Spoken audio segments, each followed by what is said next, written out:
जंगारे पाटिल का चौथा दिन है। चौथा दिन में आज मनोज सर ने पानी को भी त्याग दिया है। अन्न को 29 तारीख से त्यागा था और आज पानी को भी त्याग दिया है।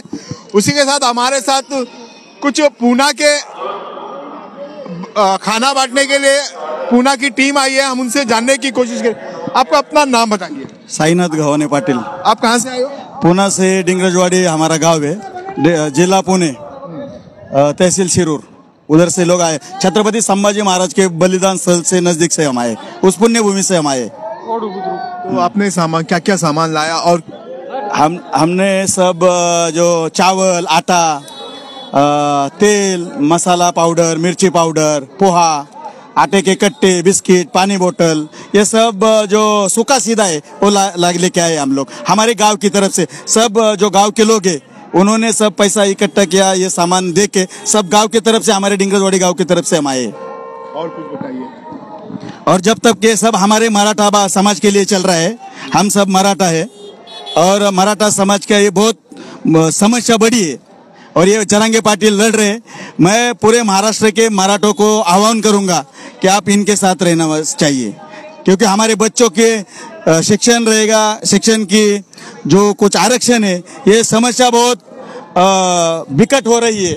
इसमें सब मराठा लोगों ने शामिल होके ये आंदोलन से अपने यशस्वी होना मांगता है। हाँ, जरांगे पाटिल ने पानी को भी त्याग दिया। हाँ, उस बारे में कुछ बताइए। देखिए, गवर्नमेंट जो सरकार है, इस बात में ये हमारे बंधु है। मेरे को हिंदी नहीं आती, ये बता सकते नहीं चालेल, वो चालेल। हाँ, ये बोलेंगे, ये मेरे से ज्यादा मराठीत बोलतो। माझं नाव शशिकांत प्रकाश गव्हाणे, मी डिंगरवाडी या गावचा। महाराष्ट्राच्या अनेक भागातून लोक येतात का, हा पहिला प्रश्न। महाराष्ट्र म्हणजे काय पश्चिम महाराष्ट्र नाही। हा जो विचार झाला, 700 किलोमीटरपर्यंत महाराष्ट्र गोंदियापर्यंत पसरला।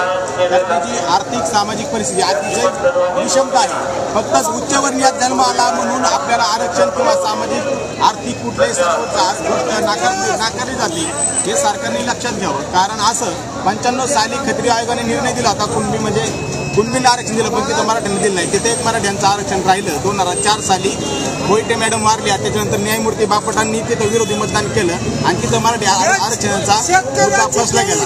मुद्दा हाच आहे, आम्हाला कुठल्याही पक्षाला विरोध करायचा नाही, कुठलाही सरकार येऊ द्या, त्यांना विरोध नाही। आरक्षणाचा हा लढा कायम राहील। हा लढा आजपर्यंत आम्हाला इथं काय यावं लागले, याची भूमिका, याची पार्श्वभूमी खूप मोठी आहे। सततची नापकी, नंतर येणारे आम्हाला जमिनींचं तुकडीकरण, अत्यल्प उत्पन्न। या महाराष्ट्रात फक्त पुणे जिल्हा परिसर पश्चिम महाराष्ट्र सोडला तर उद्योगधंद्याच्या अभावी अनेक महाराष्ट्रातील लोक गेली कित्येक वर्ष शेतकऱ्यांच्या आत्महत्या का होतात, या कमी उत्पन्न आणि केवळ उच्चवर्णीय मराठा आहेत, या एकाच कारणामुळे जर आम्हाला आमच्या गोष्टीपासून लांब होत असेल तर न्यायमूर्ती बापटांनी जे केलं ते चुकीचंच केलं। पण बाबासाहेब आंबेडकरांनी एक प्रश्न विचारला होता घटनेत, टी कृष्णाचार्यांनी 1949 साली। प्रश्नाचं असं होतं की मागासलेपण म्हणजे काय, तर मागासलेपण म्हणजे याचा अर्थ हा होतो की जो आर्थिकदृष्ट्या, राजकीयदृष्ट्या मागासलेपण आहे, जो सामाजिक सगळ्या स्तरातून तो मागं घेतला जातो।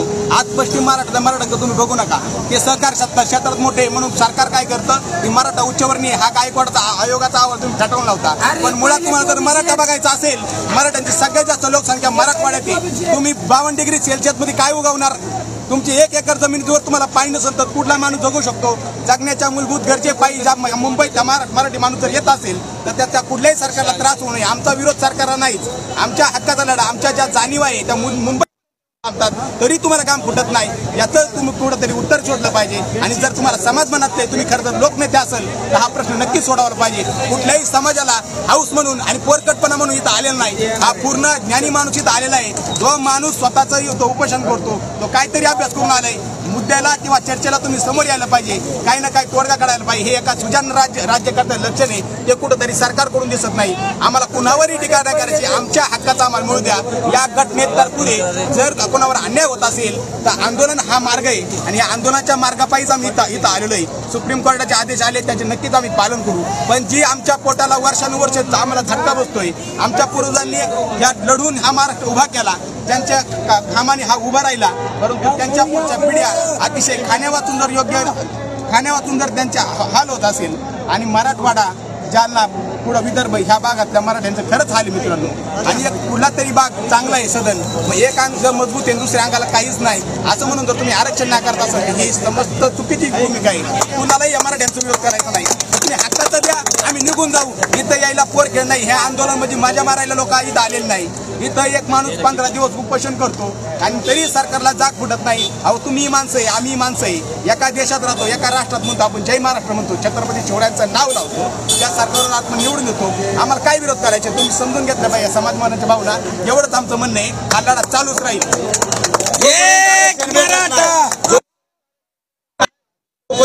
मराठा समाजाचा हा लढा अविरत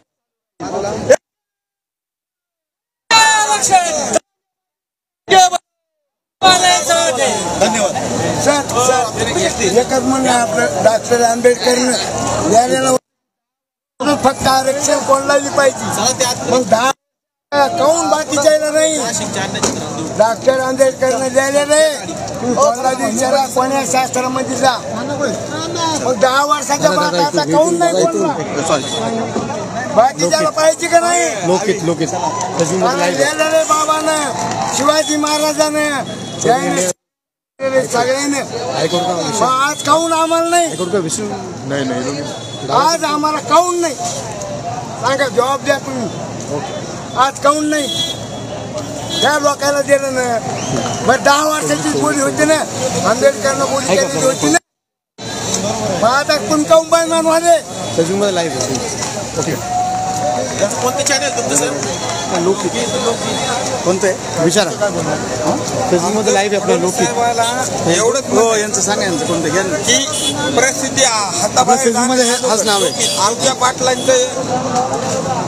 पाटलांचं जे म्हणणं आहे, ओके, जे म्हणणं आहे म्हणजे कुणबी प्रमाणपत्र सरसकट द्या, हे त्यांनी मान्य करावं.